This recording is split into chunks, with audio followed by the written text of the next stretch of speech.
Everyone prepares you for 40. They warn you about 50. They hand you books with soft covers and gentle titles, full of advice about hormones and reinvention and learning to love yourself in the mirror.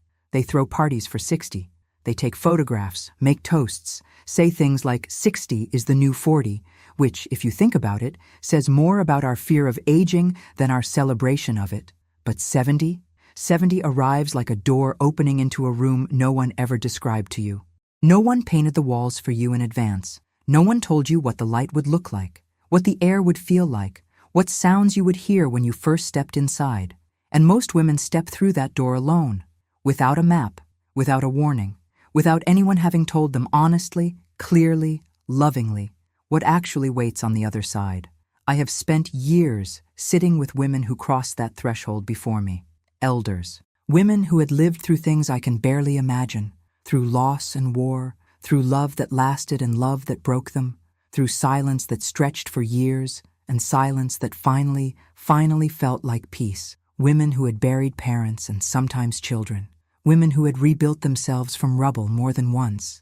Women who had laughed so hard and so often that the lines on their faces told stories more vivid than anything written in any book. And they told me things that no magazine had printed, things no doctor had mentioned during an annual checkup, things that no well-meaning family member had ever said out loud over Sunday dinner, things that surprised me deeply, that moved me to tears more than once, and that I believe, genuinely, with everything I have, will change the way you see what's coming. If you are 60, 65, 70, or beyond, or if you love someone who is, what follows is for you. Because what happens after 70 is not what fear tells you it will be. Let me start where no one wants to start, the body. We have a complicated relationship with our bodies, most of us. Decades of being told what they should look like, what they should weigh, what they should be able to do and endure. Decades of measuring them against standards that were never ours to begin with. Decades of pushing through, ignoring signals, silencing discomfort because there were children to feed and jobs to hold and people who needed us to keep going. After 70, the body changes that conversation. It does not ask permission. It simply begins to speak, loudly, insistently, in a language that demands honesty. What no one tells you is that this is not only loss, this is also something else entirely. The women I spoke with described something I didn't expect, a new relationship with their bodies that was, in many ways, more honest and more tender than anything they had experienced before. Not because everything worked perfectly. It didn't, and they were clear about that. Joints ached, energy shifted, the body made new sounds and had new requirements. Sleep changed, digestion changed. The whole architecture of physical existence rearranged itself in ways that required attention. But within that rearrangement, something unexpected emerged. One woman who had spent her 40s and 50s in a state of constant, low-grade war with her body, too heavy, not strong enough, too slow, told me that after 70, she simply stopped fighting. Not out of defeat, out of something closer to recognition. I looked at my hands one morning, she said, and I thought, these hands have held my children. These hands have cooked thousands of meals, have planted gardens, have held the hands of people I loved as they were dying, and I had spent 30 years wishing they were thinner, younger, smoother. What a waste. What an absolute waste of time. The body after 70, the elders told me, stops pretending. It becomes radically honest. It will not let you push through in the old ways. It insists on rest. It insists on nourishment that is real. It insists, and this is the part that surprised me most, on truth. Several women described it this way. The body, in its later years, seems to lose patience for inauthenticity. Situations that caused stress they once endured in silence now produced immediate, undeniable physical responses. Relationships that drained them became physically exhausting in ways they could no longer ignore. Environments that didn't suit them made them genuinely ill. It was as though the body, after decades of being overridden, finally had enough votes to win the election. One elder laughed when she described it. My body in my 70s became the most honest friend I had, she said. It told me immediately when something was wrong, not just physically, but in every way. I'd walk into a room and feel a tightness in my chest, and I'd think, oh, something here is not right for me, and I'd leave. At 30, I would have stayed and smiled and managed. At 70, I simply left. This is one of the great unspoken gifts of later life. The body becomes an ally in discernment, not in spite of its limitations, but because of them, because it no longer has the reserve to waste on what doesn't matter, because it has become, after all these years, precisely calibrated to what is actually true. The women who learn to listen to their bodies in this season, not to fight them, not to mourn them, but to actually listen, found in them a wisdom they had not known was there. Here is something they will not put on a greeting card. After 70, your world gets smaller. The social calendar thins out. The wide, sprawling network of acquaintances and colleagues and neighbors and school-run friends, it contracts. People move, people pass away, people drift. The gatherings become less frequent. The phone rings less often. And every single elder I spoke with said some version of the same thing. It was one of the best things that ever happened to them. Because what remains, when the circle contracts, is real. Think about how much of your social life, through your 30s, 40s, 50s, was performance. Think about the relationships you maintained out of obligation, out of proximity, out of a complicated social architecture that required you to attend certain events and remember certain birthdays and navigate certain dynamics with grace and diplomacy and an enormous invisible expenditure of energy. Think about how many conversations you had that left you emptier than when they started. After 70, that changes. Not because people become kinder, necessarily, or because the world becomes simpler, but because you change, because something in you, something hard-won and deeply quiet, stops tolerating what costs more than it gives. One woman described it to me with a clarity that stopped my breath. In my 30s, I had 100 friends, she said. In my 50s, maybe 40. Now I have 6, and those 6 women know me in a way that none of those 100 ever did. We have sat together through everything. We have held each other through the worst things life can bring. We don't perform for each other anymore. We don't have to. We just are. And that is worth more than all those crowded rooms ever were. The people still standing beside you after 70, they chose you, truly. Not because of what you could offer them professionally, not because your children were in the same class, not because geography made it convenient. They chose you because you are you, and because what exists between you is real and irreplaceable, and has survived enough to prove itself. That is not a small thing. That is one of the rarest things there is. There is also something the elders mentioned about the nature of friendship itself after this threshold. The conversations change. There is less small talk, not because people become antisocial, but because time has become too obviously precious to spend on the surface of things. The women I spoke with described conversations at 70, 75, 80, that went deeper faster than any conversation of their younger years, because everyone at the table knew, without saying it, that the time for preamble had passed. We used to talk about what we were going to do, one woman said. Now we talk about what things meant. That's a completely different conversation, and it's so much more interesting. I want to spend some time here, because this was the thing that surprised me most, the thing I was least prepared for when I first heard it from an elder, and the thing I have thought about most often since. After 70, many women report something that sounds at first like loss, a dimming perhaps, or a withdrawal, a lessening of engagement with the world. But when you listen more carefully, when you sit with it, you realize it is something else entirely. It is not withdrawal. It is release. It is the laying down of a weight so familiar that most women never even recognized they were carrying it, the weight of other people's opinions. One woman, who had spent her professional life in a field that required constant public performance and evaluation, described what happened when she turned 71 as though she were describing a physical event. It was not gradual, she said.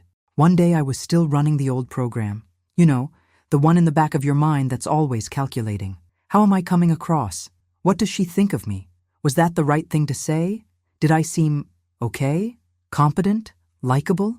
And then one day, I realized the program had just stopped running. It wasn't that I'd turned it off. I'd simply forgotten to turn it on. And in that forgetting, something enormous lifted. She laughed then, quietly, in a way that contained decades. I walked into a room full of people I didn't know, and I thought, I have absolutely no idea what any of these people think of me. and I find that I simply don't mind. And that was extraordinary, because I had minded every day for 50 years. The elders had a name for this. More than one of them called it the second birth. Not as dramatic as the first. No one announces it. No one celebrates it. There is no obvious moment of emergence. But deeper, they said, more permanent. Because the first birth brings you into the world, and the second birth brings you finally to yourself. When you are 40, you are afraid of what people think. When you are 50, you are tired of caring. When you are 70, you simply forget to, and in that forgetting, something authentic and undefended rises to the surface that has been waiting there, patient and unhurried, for your entire life. The women who had arrived at this place described a particular quality of presence that I noticed in all of them. A quality of being entirely, uncomplicatedly themselves. No self-editing, no monitoring, no performance. They said what they thought. They wore what they liked. They left conversations that didn't interest them and stayed in ones that did. They laughed freely and cried without apology and expressed opinions with a directness that was not unkind, but was completely unguarded.